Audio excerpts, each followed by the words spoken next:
দীপা মনে মনে ভাবে, এখানে আমার মেয়ে থাকতে পারে, আমি নিজে হাতে রান্না করে আশ্রমের সব বাচ্চাদের খাওয়াবো, তাহলে হয়তো আমার রূপা আমার হাতে রান্না খেয়ে বুঝতে পারবে যে আমি এখানে এসেছি। তাই আশ্রমে যেই লোকটার সাথে ফোনে কথা হয়েছিল সেই লোকটাও মন্দিরে এসে পৌঁছায় আর দীপাকে বলে, ম্যাডাম আমাদের একটা বড় ভুল হয়ে গেছে, আপনি যখন কালকে এসেছিলেন আমরা একজনকে পাঠিয়েছিলাম কিন্তু ও আপনাকে খুঁজে পায়নি, তো আপনার কাছে ক্ষমা প্রার্থী আমরা।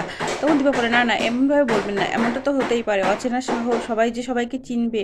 তখন দীপা যে তার প্রসাদ নিজে হাতে রান্না করে সবাইকে খাওয়াবে সে কথা জানালে সেই আশ্রমের মালিক বলে, আমার খুব সৌভাগ্য যে আপনি নিজের হাতে এই সমস্ত বাচ্চাদের জন্য রান্না করে খাওয়াবেন। দীপা খুব খুশি হয় আর বলে, আমি তো সমস্ত বাচ্চাকে এভাবে আনন্দ পেতে দেখতে চাই, সবাইকে ভালো রাখতে চাই, কিন্তু আমার তো তেমন সামর্থ্য নেই, তাই আমি যতটুকু সামর্থ্য আমি ওদের জন্য দান করতে চাই। আশ্রমের মালিক বলে, কালকে আমি যেই মেয়েটাকে পাঠিয়েছিলাম আজকেও তারই আসার কথা ছিল, রায়, ওকে বললাম যে কলকাতা থেকে একজন ম্যাডাম এসছেন ওনাকে আনতে যাও, কিন্তু ও হঠাৎ কলকাতার নাম শুনেই কেমন যেন চমকে ওঠার বলে যে না আমি পারবো না যেতে, আমার পরীক্ষা আছে। তখনই ওই লোকটা বলে যে ওই জন্য আমি আজকে আসলাম। দীপা একটু অদ্ভুত আচরণ করতে থাকে যে ওই মেয়েটা কেন কলকাতার লোকের কথা শুনেই আমাকে আনতে আসলো না, তবে কি ওই আমার রূপা? দীপা ওনাকে বলে, ওই মেয়েটার সাথে আমাকে কি একবার দেখা করাতে পারবেন? তখন সেই রূপা যে ছেলেটাকে জলের তলা থেকে বাঁচিয়েছিল সেই ছেলেটাও বলে, হ্যাঁ আন্টি ওই মেয়েটা খুবই ভালো, এখানকার মানুষদের থেকে একটু অন্যরকম, ও খুব ট্যালেন্টেড। তখন এই কথা শুনে দীপার আরও সন্দেহ হয়, সন্দেহটা গভীর হয়। সে দীপা মনে মনে ভাবে, তাহলে কি এই আমার রূপা, আমাকে ওই মেয়েটার কাছে যেতেই হবে। তখন ওই ছেলেটাকে বলে, চলো না ওর কাছে আমাকে নিয়ে চলো।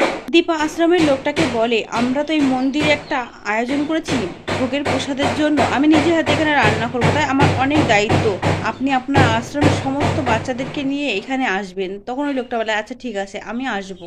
দীপা এটা জানার জন্য ওই লোকটাকে বারণ করেছিল যে ও রূপা কিনা, তাই বলেছিল যে আমার পরিচয় ওর সামনে দেবেন না। আর এই কথা ভেবেই লোকটা বলে যে আজ বিকালে আমরা একটা মন্দিরে যাব। তখন রায়ও রাজি হয়ে সেখানে যাওয়ার জন্য রেডি হতে থাকে। আশ্রমের বাচ্চাগুলো বলতে থাকে যে আমরা অনেকদিন পর আজ ভালো মন্দ খাবো। তখন রূপা বলে, আচ্ছা উনি কি খুব বড় লোক? তখন ওই লোকটা কথা ঘুরিয়ে বলে, বড় লোক ঠিক আমরা জানি না, কিন্তু ওনার মনটা অনেক বড়, উনি বাচ্চাদের কথা ভেবে যে অত দূর থেকে এখানে এসেছেন সেটা থেকে এটা প্রমাণ হয় উনি অনেক বড় মনের মানুষ। রূপা মনে মনে ভাবতে থাকে, একদম ঠিক আমার মায়ের মতো, আমার মায়ের মনটাও এত বড় ছিল, তবে আমার সাথে কেন করলে মা এরকম। সেনগুপ্ত বাড়িতে একটা রং নাম্বার থেকে একজন মহিলা ফোন করলে সেটা সোনা তোলে, আর সোনা তুলতেই রত্নাদেবী রেগে যায়। রত্নাদেবী বলে যে আমি থাকতে তুই ফোনটা কেন তুললি? রত্নাদেবী সোনাকে বকাবকি করতে থাকে। তখন দীপও সেখানে আসে। দীপ বলে, দিদা তুমি ওকে বকছো কেন? তখন উর্মি সেখানে খাবার নিয়ে আসে আর দীপকে খাবার খেতে দেয়। তখনই জয় নেমে আসে। জয়কে দেখে সোনা বলে, কাকা একজন মহিলা তোমার নাম করে ফোন করেছিল কিন্তু ফোনটা কেটে দিল। উর্মি বলে, কে ছিল ফোনে? ফোনটা কর তো দীপ। তখন দীপ লাস্ট কলে ফোন করতে গেলে তখন জয় বলে, না ফোনটা করতে হবে না। একথা শুনে উর্মির সন্দেহ হয় জয়ের দিকে তাকিয়ে থাকে।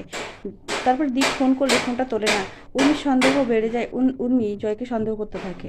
রায় যখন মন্দিরে যাবে বাচ্চাগুলোকে নিয়ে, ঠিক তখন রায় তাকে বাঁচিয়েছিল সেই ছেলেটা হট করে টোটো থেকে নেমে এসে বলে, এই টোটোই করে আমরা সবাই মন্দিরে যাব।